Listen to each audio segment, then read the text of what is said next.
The crystal walls of the Galactic Defense Coalition's main meeting room sparkled with 1,000 colors as representatives from 47 different species gathered for the monthly session. Commander Zethkar of the Velthari stood near the back, his translucent body catching the light from the room's energy sources. His species had evolved on a world where the worst natural disaster was a gentle breeze that might blow flower petals around. At the front of the room, Admiral Corksfin, a tall being with 4 arms and skin like polished metal, called for attention. "We have an important announcement today," the Admiral said, his voice carrying through the universal translators that every species wore. "The Coalition has approved a new military exchange program." Captain Nix floated near the ceiling, her gaseous form contained within a clear environmental suit. The Etherians had never known physical conflict on their homeworld. Their wars were fought with words and ideas, settled through peaceful negotiations that could last for centuries. She drifted down closer to hear better. "This program will allow our finest military officers to observe and learn from other species," Admiral Corksfin continued. "We believe this will strengthen our unity and improve our combined defense capabilities." Commander Zethkar raised one of his crystal appendages. "What species will be participating in this exchange?" "All Coalition members are welcome to volunteer," the Admiral replied. "However, we have received a particularly interesting request from the newest members of our alliance." He paused for effect. "The humans of Earth." A ripple of quiet conversation spread through the room. The humans had only joined the Coalition 6 months ago, after their first contact with galactic civilization. Most species still knew very little about them, except that they came from what the scientists called a Class 12 death world. Captain Nix had read the basic reports about Earth. The planet was covered in vast oceans of dangerous liquid water, had an atmosphere that could support combustion, and experienced weather patterns that included frozen precipitation and electrical storms. It sounded like a nightmare world to her, but the report said humans had somehow not only survived there, but thrived. "The humans have offered to host the first exchange," Admiral Corksfin announced. "They wish to demonstrate their military training methods to Coalition observers. This is an excellent opportunity to learn about our newest allies." Commander Zethkar's crystal structure brightened with interest. The Velthari military was based on precision and technology. Their soldiers fought from climate-controlled vehicles, using energy weapons that required no physical contact with enemies. The idea of learning new techniques was appealing, especially from a species that had survived on such a hostile world. "I volunteer to participate," Commander Zethkar announced. "As do I," Captain Nix added, her voice creating small vibrations in her containment suit. Admiral Corksfin nodded approvingly. "Excellent. We will also send technical observers and medical staff to ensure your safety. The humans have assured us that their training methods are what they call basic level and suitable for observation by allied species." 3 weeks later, Commander Zethkar and Captain Nix stood on the surface of Earth for the first time. The experience was overwhelming. The sky was blue instead of the gentle purple they were used to in space stations. White formations called clouds drifted overhead, and something called wind moved the air around them constantly. "This world is so active," Captain Nix observed, her environmental suit working hard to filter the alien atmosphere. "How do the humans concentrate with all this movement and noise?" Commander Zethkar was studying his readings. The gravity is 1.2 times standard Coalition gravity. The atmospheric pressure is significantly higher than recommended levels. And according to my sensors, there are thousands of different chemical compounds in the air. They were standing at the entrance to something called Fort Benning, which their human liaison had explained was a basic training facility. The buildings were made of simple materials like concrete and metal, not the advanced composites that most civilized species used. Everything looked rough and unfinished compared to the smooth, perfect structures of Coalition worlds. "Welcome to Fort Benning," said a human approaching them. He was wearing what humans called a uniform, simple clothing in green and brown colors that seemed designed to help him blend into the natural environment. "I'm Drill Sergeant Martinez. I'll be your guide during this exchange." Commander Zethkar studied the human carefully. Drill Sergeant Martinez was relatively small compared to some Coalition species, standing only about 2 meters tall. His skin was darker than the pale humans they had seen in the diplomatic meetings. and it showed signs of what appeared to be damage from their sun's radiation. His body looked solid and dense, adapted for the high gravity of this world. "We are honored to observe your training methods," Commander Zethkar said politely. "We understand this is what you call basic military preparation." Drill Sergeant Martinez smiled, showing his teeth in what humans considered a friendly expression. "That's right. This is where we take civilian volunteers and turn them into soldiers. Nothing too complicated, just the fundamentals every human needs to know." Captain Nix was scanning the area with her sensors. "We detect numerous life forms in the vicinity. Are these dangerous creatures that threaten your training?" "Those?" Martinez looked where she was pointing. "That's just some squirrels and birds. Completely harmless, although..." He paused, studying their environmental suits and delicate structures. "I have to ask, so what kind of physical capabilities do your species have? Any medical conditions I should know about?" "Physical capabilities?" Commander Zethkar was confused by the question. "We operate advanced military equipment. Physical capabilities are not relevant in modern warfare. The Velthari have perfect environmental control in all their military operations," Captain Nix added. "And my species exists in carefully maintained atmospheric conditions. We are both highly advanced civilizations with sophisticated technology."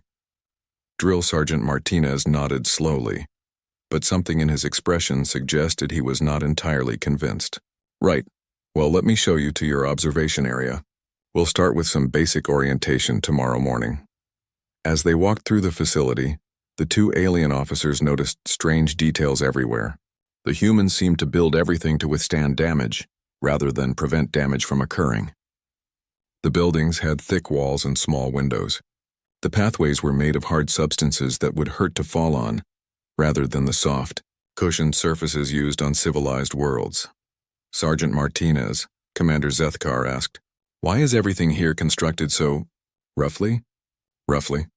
Martinez looked around as if seeing the base for the first time. "This is pretty standard construction.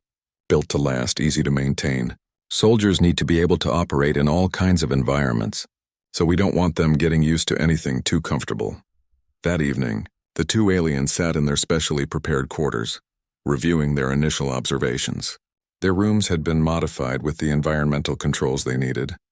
But even so, they could hear strange sounds from outside, wind moving through trees, distant mechanical noises, and something called insects that apparently made noise for no logical reason. "The humans seem pleasant enough," Captain Nix observed, "though I noticed they appear to have been physically damaged by their environment." "Did you see the marks on Sergeant Martinez's hands and face?" "I believe those are what they call scars," Commander Zethkar replied. "Evidence of injuries that healed. It suggests they regularly experience physical trauma as part of normal life." "How disturbing," Captain Nix said. "Though I suppose it explains why they survived on such a hostile world. They must have developed incredible medical technology to heal from such injuries." Neither alien realized that what they had observed were simply the normal wear and tear of an active human life. Small cuts, sun exposure, and calluses from work. They had no frame of reference for a species that routinely experienced minor physical stress and simply adapted to it. "Tomorrow we will see their basic training methods," Commander Zethkar said. "I am curious to see how a species from a death world approaches military preparation." "It should be educational," Captain Nix agreed. "Yes, it will be interesting to see how they compensate for their primitive technology and harsh environment. Perhaps we can offer them some improvements to their methods." Outside their window, they could hear human voices in the distance, young recruits talking and laughing as they prepared for the next day's training.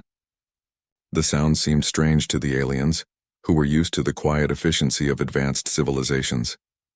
They had no way of knowing that those casual conversations were taking place between individuals who would soon demonstrate physical and mental capabilities that would challenge everything the galaxy thought it knew about the limits of biological life forms. As they prepared for sleep in their environmental chambers, both aliens felt confident about the coming days. They were experienced military officers from advanced civilizations, here to observe the primitive training methods of a recently discovered species. How difficult or impressive could it possibly be? The sound that woke Commander Zethkar and Captain Nix was unlike anything they had ever heard.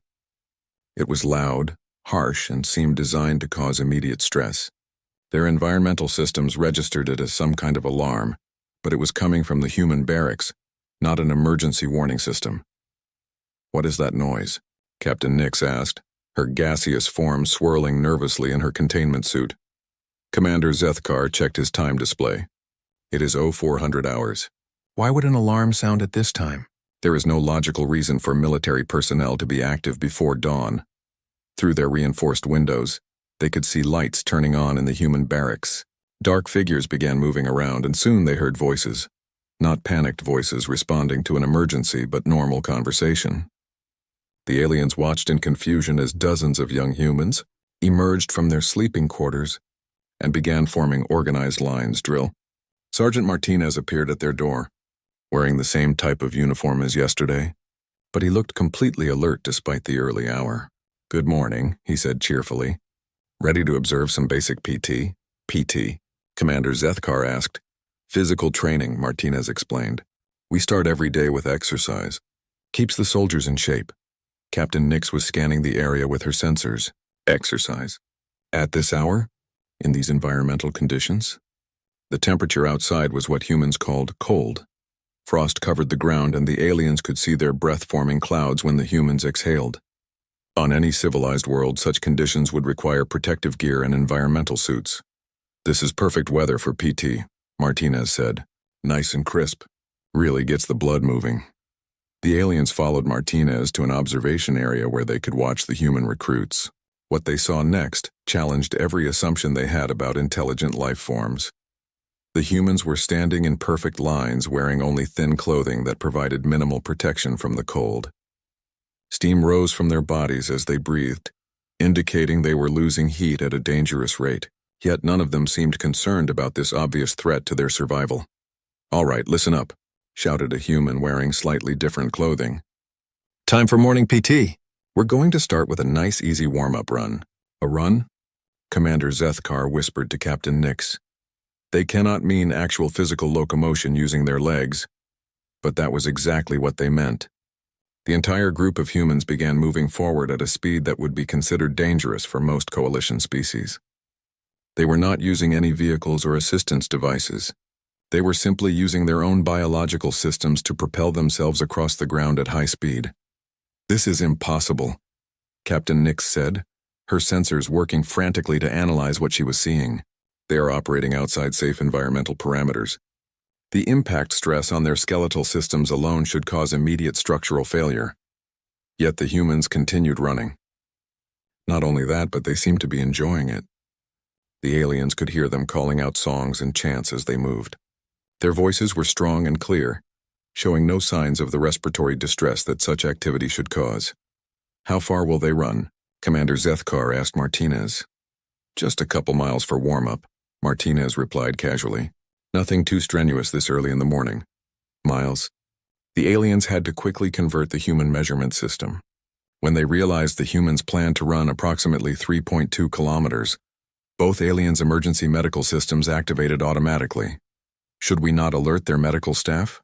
Captain Nix asked. "This level of physical stress could cause permanent damage." Martinez looked confused. "Medical staff?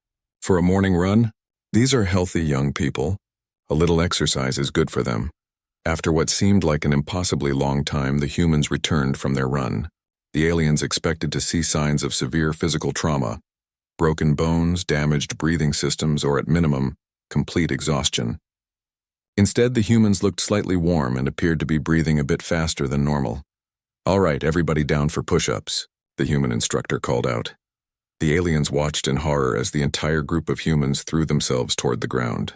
For a moment, Commander Zethkar thought they had finally collapsed from the running, but then he realized they were deliberately placing their bodies in contact with the cold, hard surface. "They are voluntarily subjecting themselves to ground contact," he observed. "In these temperatures, prolonged contact with the surface could cause tissue damage." But the humans were not just lying on the ground. They were repeatedly lifting and lowering their bodies using only their arms. The aliens could see the muscles in their shoulders and arms working as they performed this exercise dozens of times. "How many repetitions will they perform?" Captain Nix asked. "Standard is 50 for this group," Martinez answered, "though some of the stronger recruits might do more."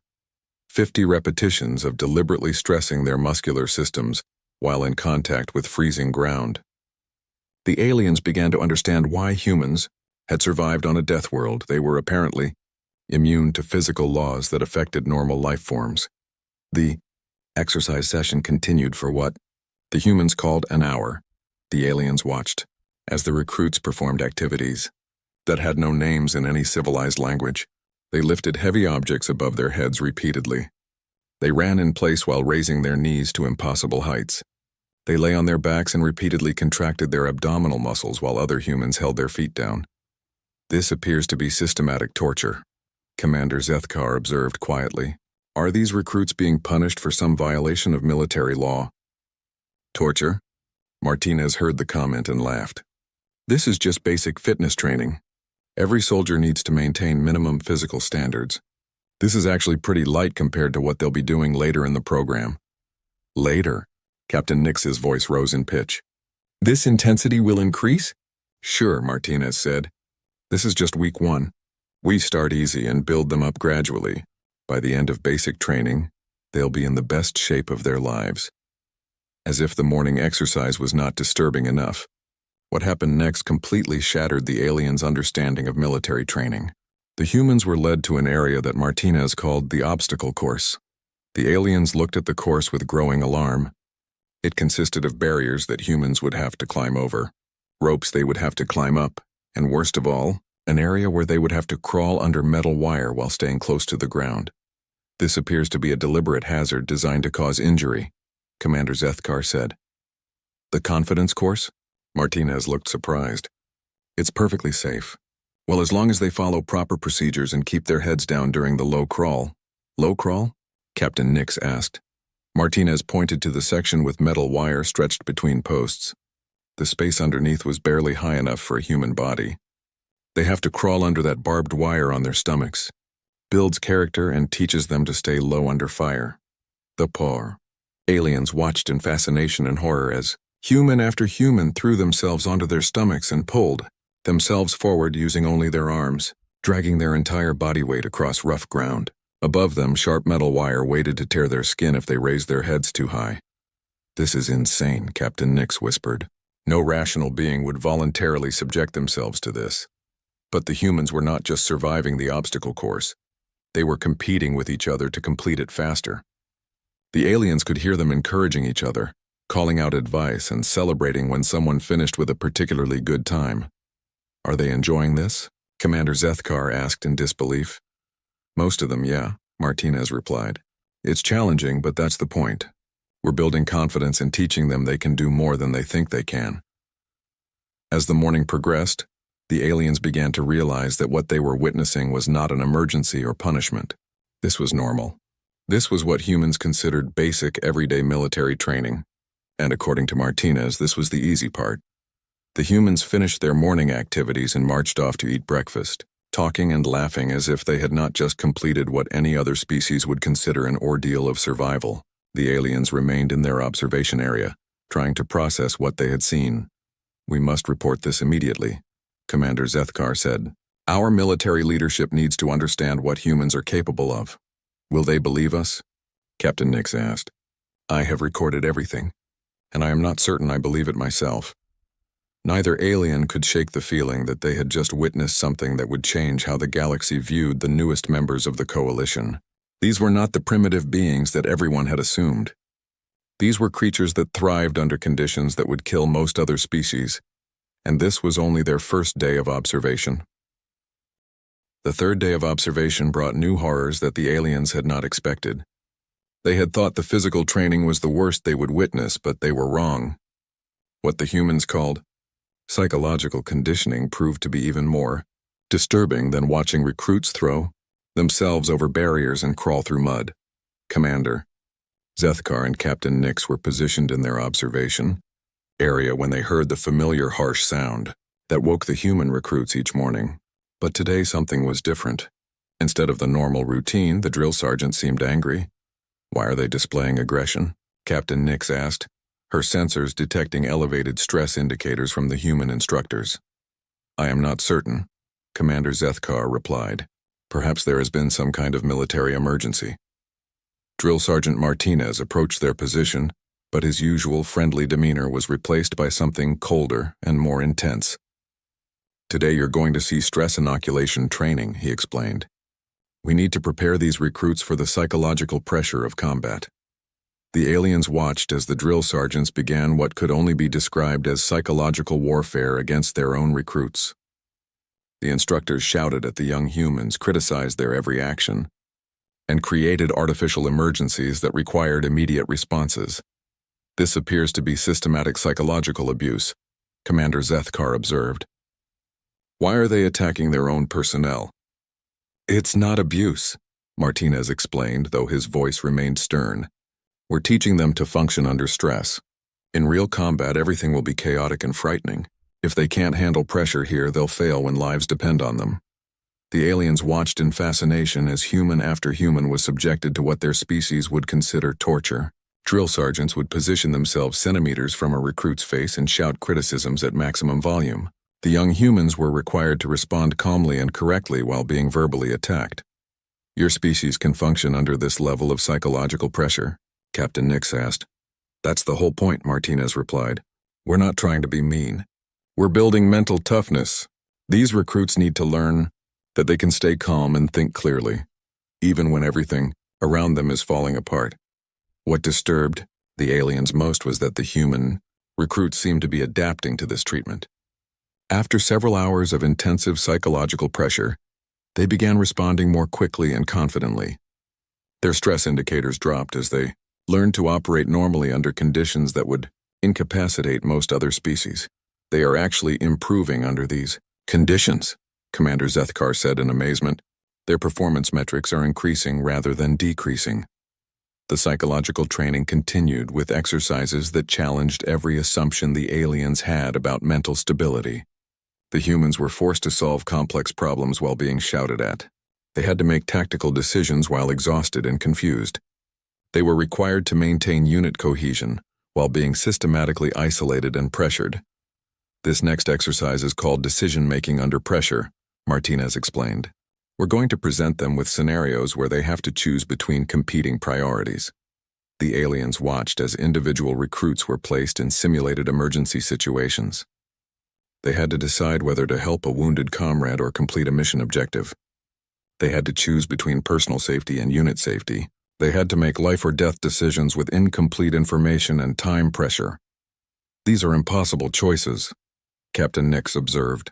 "There are no correct answers to these scenarios." "That's exactly right," Martinez agreed. "In real combat, there often aren't perfect solutions. We're teaching them to make the best decision they can with the information they have, and then live with the consequences." What shocked the aliens was not just that humans could make such decisions, but that they could do so repeatedly without suffering complete psychological breakdown. The recruits would complete one impossible scenario, receive immediate criticism of their choices, and then move on to the next challenge. "How do they maintain mental stability?" Commander Zethkar asked. "Any rational being would experience severe psychological trauma from this training." "Some of them do struggle," Martinez admitted. "That's why we have counselors and medical staff available. But most humans are more resilient than they think. We're just helping them discover what they're capable of." The training escalated when the drill sergeants introduced what they called sleep deprivation exercises. The recruits were kept awake for extended periods while being required to perform complex tasks and make important decisions. "This is a violation of basic biological requirements," Captain Nix said, her sensors detecting dangerous stress levels from the human recruits. "Intelligent beings require regular rest periods to function properly. Humans can operate on minimal sleep for limited periods," Martinez explained. "In combat, you don't always get to sleep when you want to. We're teaching them how to stay alert and functional even when they're exhausted." The aliens watched in disbelief as recruits who had been awake for over 30 hours continued to perform physical exercises, solve problems, and follow complex instructions. Their performance was degraded, but they were still functioning at levels that would be impressive for well-rested individuals of most species. "This should not be possible," Commander Zethkar said. "They are operating outside normal biological parameters." The psychological conditioning reached its peak during what the humans called combat simulation exercises. The recruits were placed in realistic scenarios where they had to function as a team while under simulated enemy fire, with artificial casualties and with equipment failures. The aliens watched through their protective barriers as humans crawled through mud while explosive sounds went off around them. They saw recruits carrying wounded comrades while being shouted at by instructors playing the role of enemy forces. They observed young humans making tactical decisions while exhausted, frightened, and confused. They are deliberately recreating the worst possible combat conditions, Captain Nix observed. Why would they subject their own people to this? Because real combat is worse, Martinez replied simply. If they can handle this, they have a better chance of surviving the real thing. What amazed the aliens was that the humans were not just surviving these exercises, they were learning from them. Each repetition made them more efficient, more confident, and more capable of functioning under pressure. Look at their cohesion, Commander Zethkar pointed out.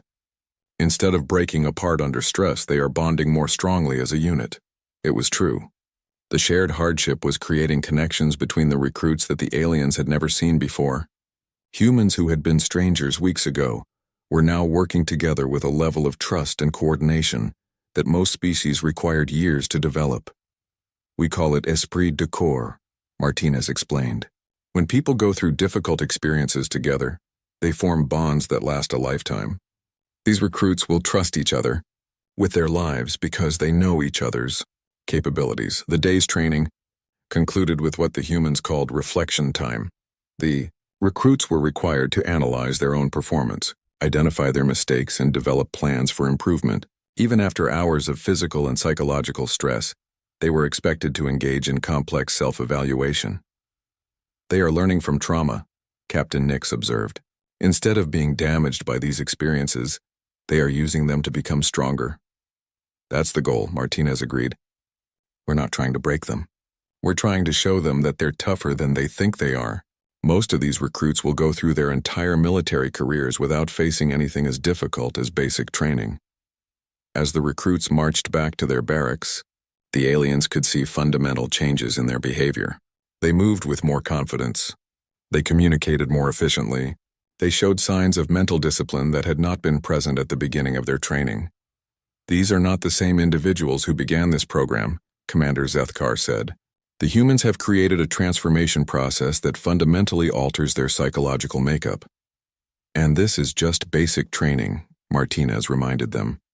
This is what we consider the minimum standard for military service. Our special forces units go through training that makes this look easy.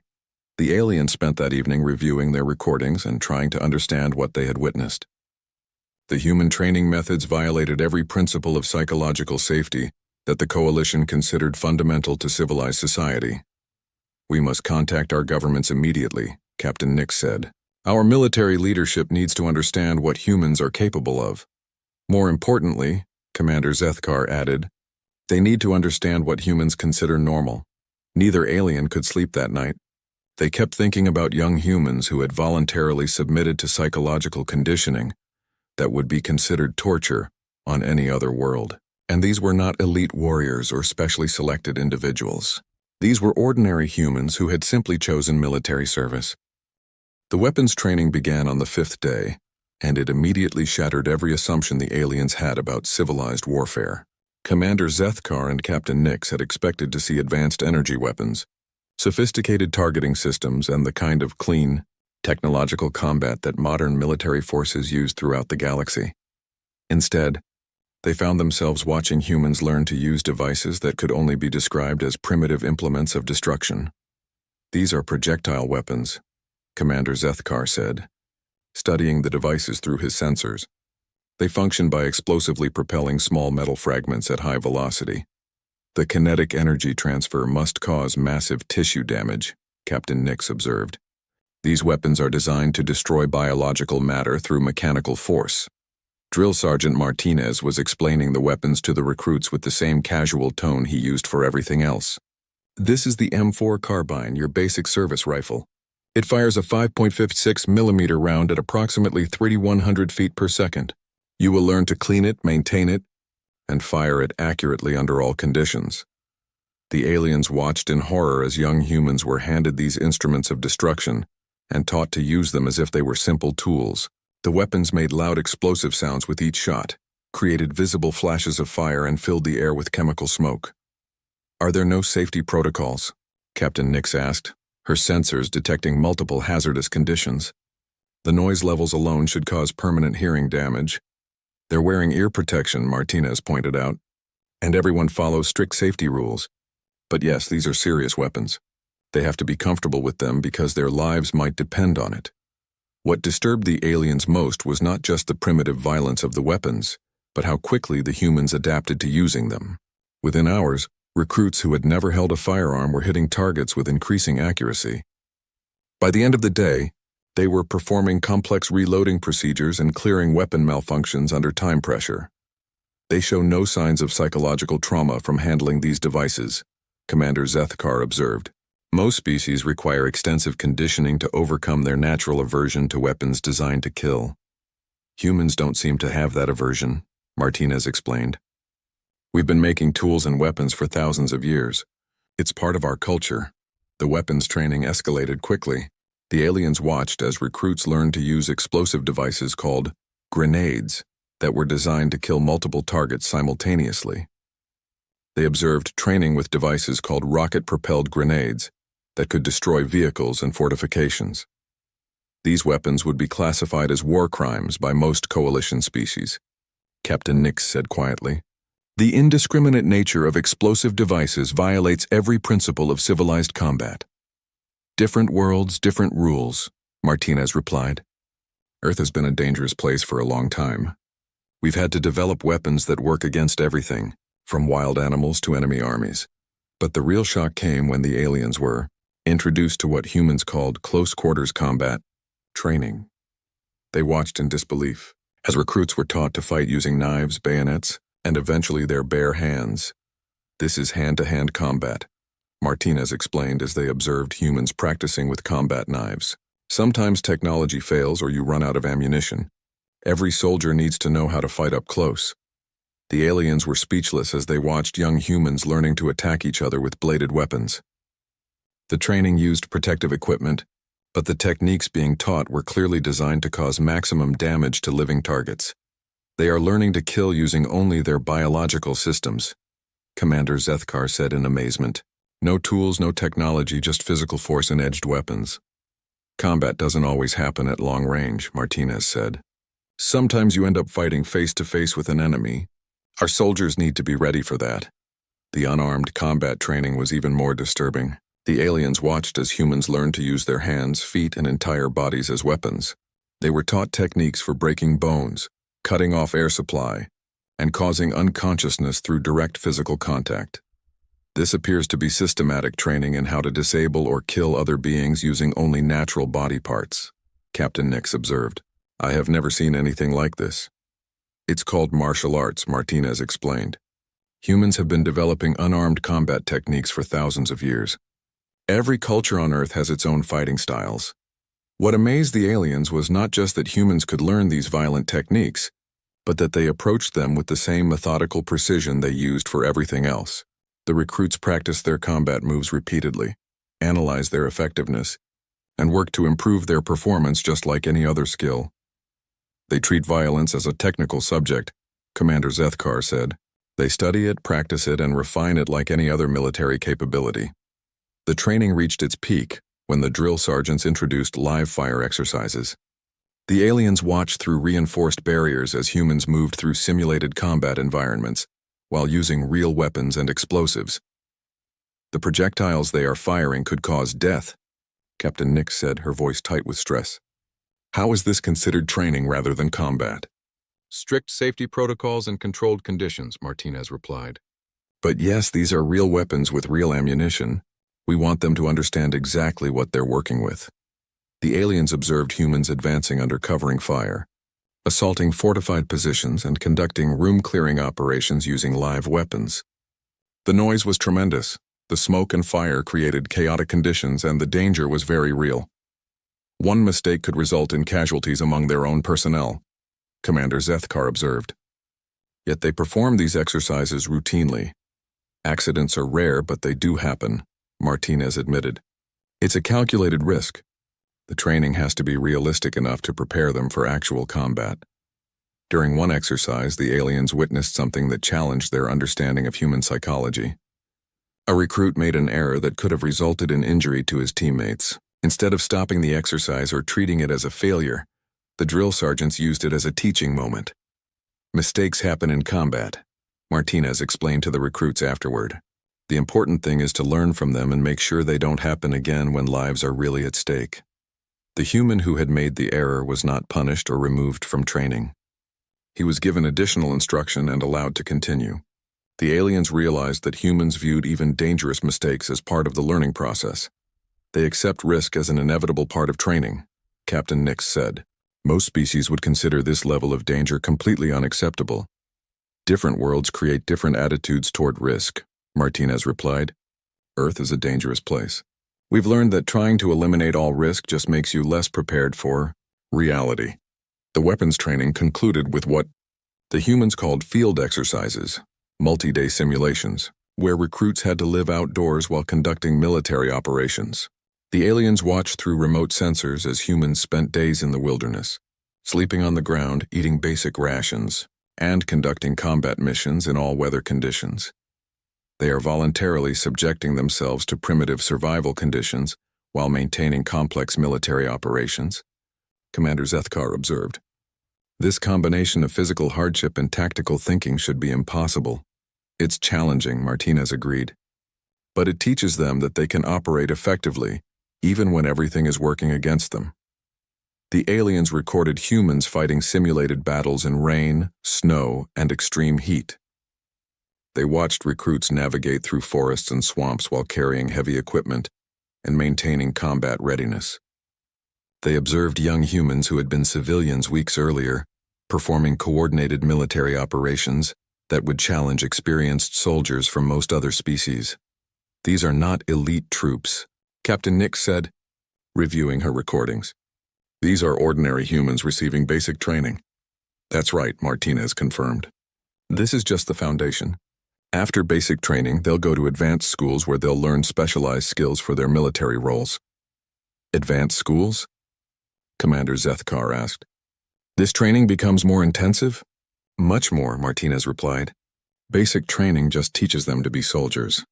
Advanced training teaches them to be experts in their specific jobs: infantry, armor, aviation, special operations. The mention of special operations caught both aliens' attention. What is special operations? Captain Nix asked. Martinez hesitated for a moment.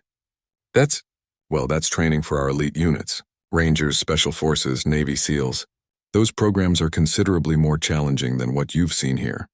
More challenging? Commander Zethkar could barely process the concept. What you have shown us would be considered elite training by any coalition standard.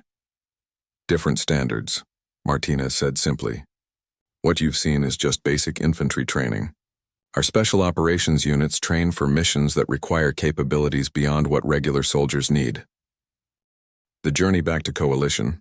Space felt different to Commander Zethkar and Captain Nix. The familiar comfort of their environmental controls and the gentle hum of advanced starship systems seemed fragile after witnessing the raw capability of human military training. Both aliens spent most of the trip reviewing their recordings, trying to organize observations that challenged everything they thought they knew about warfare. How do we explain what we have seen? Captain Nix asked as they approached the Coalition capital station. Our language does not have words for what humans consider normal. Commander Zethkar was studying his crystalline structure in the reflection of the viewport. After days of watching humans deliberately subject themselves to physical stress, his own delicate form seemed almost absurdly vulnerable. We report exactly what we observed. Whether they believe us is not our responsibility. The debriefing session was scheduled for the main coalition military headquarters, with representatives from dozens of member species attending. Admiral Corksvan had assembled the galaxy's most experienced military leaders to hear about human training methods. Welcome back, Admiral Corksvan said as the two observers entered the briefing room. We are eager to hear about your experiences with our newest allies. What did you learn about human military capabilities? Commander Zethkar activated his holographic display system. Admiral, what we observed challenges fundamental assumptions about military training. biological limitations and the nature of intelligent warfare. Please proceed, the Admiral said, gesturing to the assembled officers. The presentation began with recordings of the first morning's physical training. The reaction in the room was immediate and dramatic. Several species representatives activated their emergency medical protocols when they saw humans running at high speed in dangerous environmental conditions. Stop. The recording called out General Vextara of the Silicon Collective. Are we witnessing some kind of punishment detail? These humans appear to be under severe physical duress. This is normal daily training, Captain Nix explained. Every human soldier performs these activities every morning. They call it physical fitness. Impossible, declared Marshal Quintel of the Aquatic Federation. No species can sustain that level of physical stress without permanent damage. Our medical experts classify such activity as biological torture. Commander Zethkar continued the presentation, showing the obstacle course training.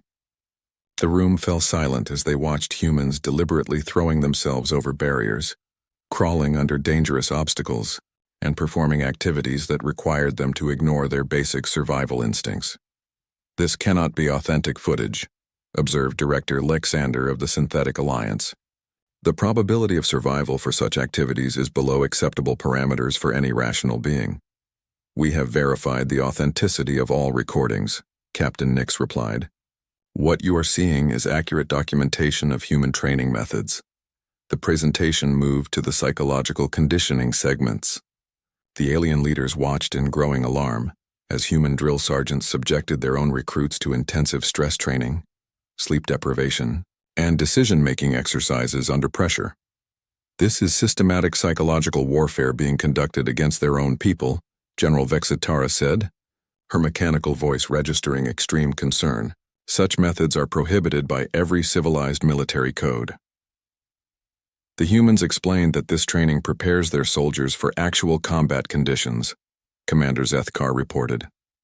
They believe that experiencing stress during training makes their soldiers more capable during real operations. Barbaric, muttered Ambassador Telvin of the Energy Collective. No wonder they survived on a death world. They appeared to be naturally adapted to conditions that would destroy normal life forms. The room erupted in discussion when the presentation reached the weapons training segments. Watching humans learn to use projectile weapons, explosives, and close combat techniques caused several species representatives to request immediate medical assistance for stress-related disorders.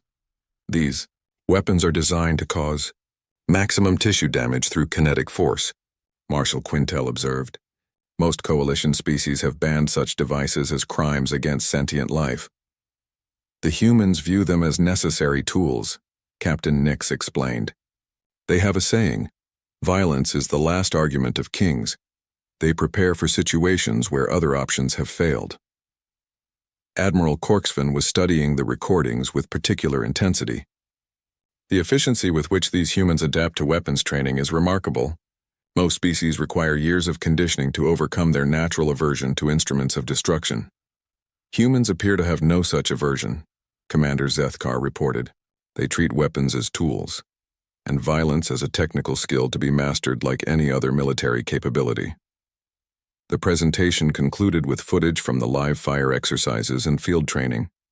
The assembled military leaders watched in silence as humans conducted realistic combat operations using actual weapons and explosives in uncontrolled environments. The risk tolerance demonstrated in these exercises exceeds anything in our military databases, Director Lexander observed. They accept casualty probabilities that we would consider unacceptable for actual combat operations.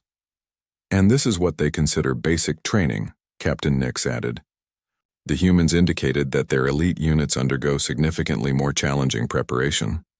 The room fell silent. Admiral Corksvan was the first to speak. More challenging? What you have shown us would be considered elite training by our most advanced military units. That was our reaction as well, Commander Zethkar said. When we asked about their special operations forces, the human instructors indicated that those programs make basic training look easy by comparison. The implications of this statement created immediate panic among several species representatives.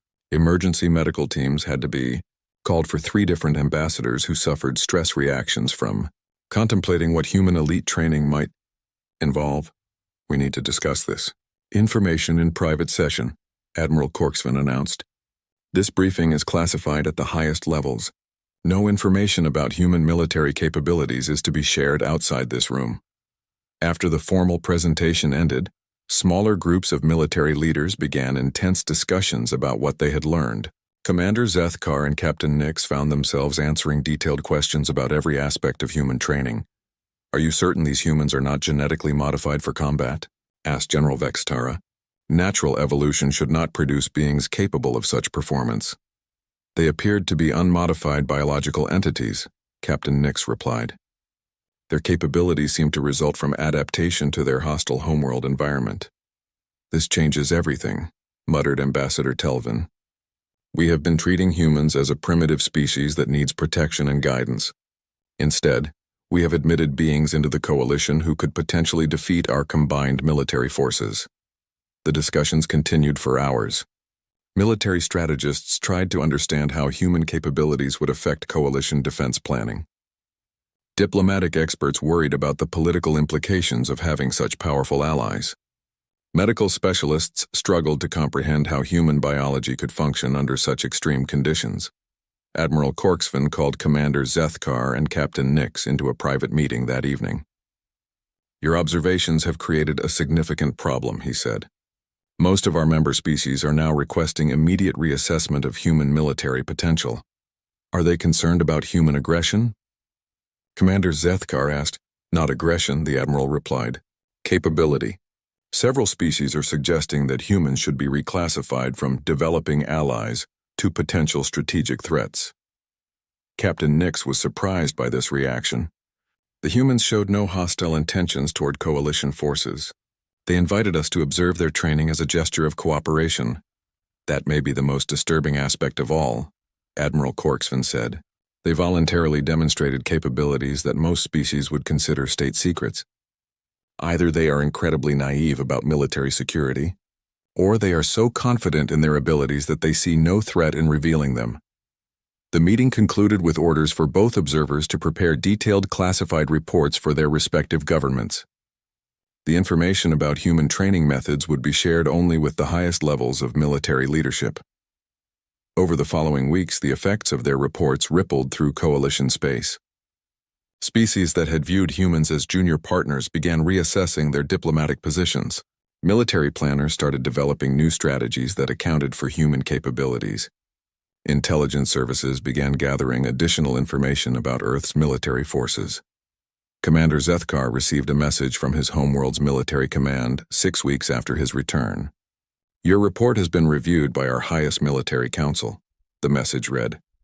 "We are implementing immediate changes to our alliance strategies regarding humans. All Velthari forces are to treat human military units as potentially superior allies rather than primitive newcomers." Captain Nix received similar communications from the Etherian Navy.